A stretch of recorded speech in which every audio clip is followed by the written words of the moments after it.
Bayangkan kalau rakyat nggak boleh bicara, mulutnya diplester, itu malah berbahaya. Poin saya, janganlah pemerintah ini alergi, cepat marah, kemudian tidak boleh ada warga negara yang melakukan kritik atau berbicara yang tidak menyenangkan kepada pemerintah atau kepada pemimpin kita. Sekaligus dalam hal ini kepada Pak Luhut Panjaitan, sahabat saya juga, mungkin harus mengurangi pemerintah ini mengeluarkan statement yang nadanya ancaman, ya. Tidak baiklah. Ya memang pemerintah punya kekuasaan, Pak Jokowi punya kekuasaan, tetapi kekuasaan ini kan bukan untuk menakut-nakuti rakyat, untuk mengancam siapapun. Kalau misalkan pemerintah ingin menyampaikan, sampaikan dengan baik. Sangat bisa ditempuh cara-cara seperti itu. Jadi pesan saya adalah, atau harapan lah ya, kalau pesan dikira nanti berlebihan, harapan saya rakyat punya hak untuk menyampaikan kritik pandangannya, ketidaksukaannya kepada negara. Pemimpin itu kalau mendengar rakyatnya tidak suka, kadang-kadang perlu itu untuk introspeksi gitu ya. Jadi sekali lagi harapan saya, kalau saudara-saudara saya rakyat Indonesia yang menyampaikan kritik, ya kritik yang proporsional. Kalau statement yang seperti pemerintah berbohong, tentu harus disertai bukti. Tetapi silakan gunakan untuk kepentingan bangsa kita.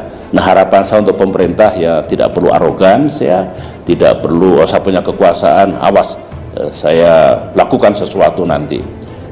Begitu harusnya. BIN intelijen tidak boleh menakut-nakuti rakyat. Polisi itu malah mengayomi rakyat dan tentu memberantas kejahatan. Jadi bikinlah hubungan yang baik negara dengan rakyat. Itu fundamental.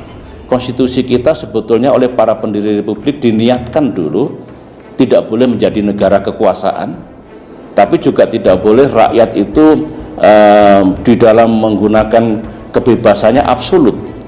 Ayo bareng-bareng, jangan kelewat batas. Kalau itu yang terjadi di masa depan ini akan baik. Dulu saya memimpin kurang apa, dikritik, dihajar, dihujat, tapi pemerintahan saya tidak jatuh. Ekonomi tetap 6%, demokrasi hidup, saya selesai alhamdulillah tepat pada waktunya. Jadi menurut saya ini juga pelajaran yang perlu diambil oleh kita semua. Dan memang sekarang maaf ya, tidak banyak kritik pada pemerintah, kritik kepada Pak Jokowi mungkin baik untuk stabilitas ya mungkin. Tetapi saya dulu negara juga tidak jatuh meskipun dikritik habis-habisan. Cuma yang dulu mengkritik saya sekarang banyak diam, mungkin malu mengkritik mungkin, tapi tidak apa-apa kok, asalkan ada takarannya, tidak kelewat batas dan jangan fitnah.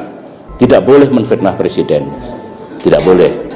Tetapi penguasa tidak boleh sangat arogans dan niatnya untuk melakukan pembungkaman terhadap rakyat yang ingin menyampaikan pandangannya. Bawa ajalah ke suasana kekeluargaan gitu. Meskipun hukum ditegakkan kalau sudah kelewat batas. Kalau sudah fitnah ya harus kita gunakan. Saya juga begitu dulu. Dikritik 1000 kali, dihujat ribuan kali, saya masih sabar, tapi kalau fitnah mesti saya bawa ke ranah hukum. Terima kasih.